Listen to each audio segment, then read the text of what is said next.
Hey guys, it's Mari, and welcome to my YouTube channel.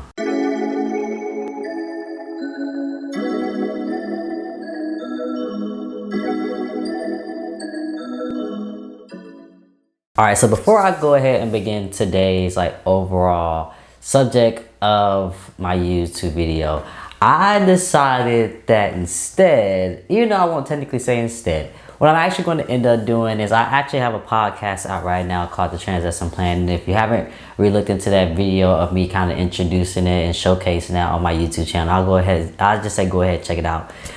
It's like 30 seconds, so it isn't nothing that's too long of your time. The Transvestite Plan is a go-to podcast for transgender history and anything that's transgender related. That could be, of course, current events, basic stuff like books, and just basically adding and showcasing transgender history as much as possible. That's what the Transgender lesson plan is. So recently, since I have created the Transvestite Plan, I've been extremely busy, but at the same time, I actually decided that instead of just making it simply a podcast, I want to actually showcase it right now on my YouTube channel. Now, it won't be every video moving forward that I'm going to put out going to center around the Transvestite Plan, but I do want to be able to showcase a lot of that education within my YouTube channel, because of course my YouTube channel isn't just me and my lifestyle. It's actually me showcasing the things that I researched, the things that I learned, and how much I educate myself within the community. So with that being said, I'm actually going to have a couple of episodes, or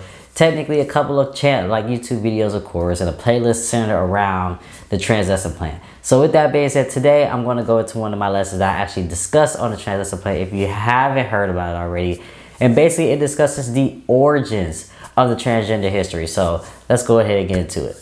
So let's get right into it. As we already know, there is historical proof that transgender people or gender variant third gender individuals have been around for more than 2,500 years ago. It's a proven fact, people. Don't let the people tell you that it's not. So with that being said, let's start at the beginning, right? So transvestite, which originated back in 1910 by a German sexologist by the name of Magnus Hirschfeld, actually coined that term, which at the time of when transvestite actually came about, and a lot of people might already know the origins of this term, this term actually described a person who had a strong desire to dress in the clothing opposite of which the sex that they were assigned at birth.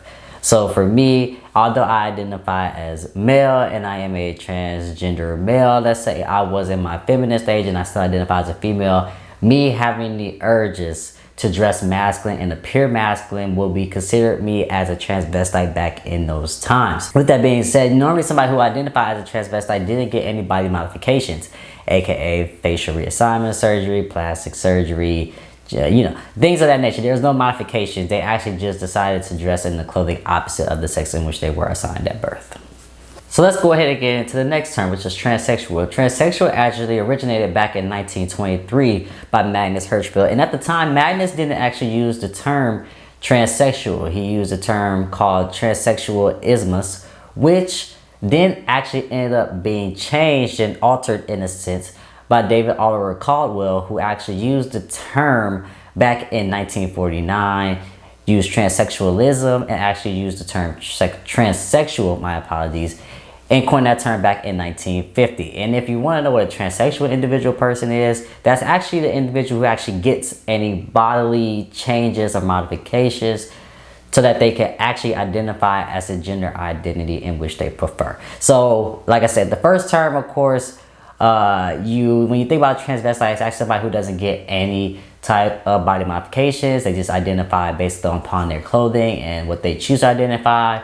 Transsexual is actually an individual who actually ends up getting those body modifications to align themselves with the gender identity in which they prefer to identify as. So now we move into our well-known, well-rounded word of transgender, which originated back in 1965 by John F. Olivan, who felt that the term of transsexualism was actually inadequate. So he decided himself to coin that term back in 1965 to give it a more modernized version, which we all know and use today. So if we think about the term of transgender or trans, it's an umbrella term. So there's a lot of other people that's in it besides those who identify as transgender. So you got non-binary, genderqueer, gender fluid, two-spirited. All these people are still underneath the term and umbrella of trans or transgender in a sense. So if you look back at the terms of non-binary, genderqueer, gender fluid, those actually were originated back in like the mid 1990s by activists during a time when they were fighting for gay rights, where all those terms in a sense were introduced and coined at the time. Nobody really knows exactly who coined the terms. There is an individual by the name of Ricky Ann who they felt as though first introduced those terms and coined those terms, but although you can see that in the books, it's still kind of in the era of who actually decided to really introduce those full front. They said that a group of activists in itself actually introduced all of those terms and put those terms out to the public that we know and use today. Oh, and if you don't already know, of course, those who identify as non-binary or genderqueer, gender fluid, these are individuals who don't identify with none of the gender norms in a sense, right? So they don't really identify as male or female. They identify as basically none of the above, and in a sense, who they choose or prefer to identify as. When you're non-binary, genderqueer, gender fluid, there is no right or wrong answer. But the right or wrong answer really is, in a sense, somebody who don't identify as male or female. So they kind of keep that, they step away from the gender binary and decide to feel what they feel is comfortable for themselves. So now we're going to go to a term called Twospirited. If you don't know what Twospirited is, it was actually coined back in 1990s at the 3rd annual Intertribal Native American Conference in Winnipeg, Canada, who they believe was first coined by Elder mariiiwrld. And it was coined from a term called Nismantioag, which was used to identify as Two-Spirit during that time. It was a Ojibwa term that the Native Americans would use, and that was actually used to describe the word Two-Spirit. Some indigenous people use the term Two-Spirit in order to express their sexual or gender identity, basically meaning that they have both a sense of masculine and feminine presence within themselves. So that's where the term Two-Spirit originally comes from. So if we look at the term gender nonconforming now, this was actually introduced back in 1991 by 3 individuals, by Lisa Diamond, Susan Bonner, and Janet Dickinson. And gender nonconforming basically is a individual who feel as though they don't fit any of the gender norms like at all. So they prefer not to be classified with any of the gender norms or anything on the gender scale, in a sense, in my opinion, is what I like to call it. Because they feel as though it doesn't fit or express who they are as individuals. That's what gender nonconforming technically means.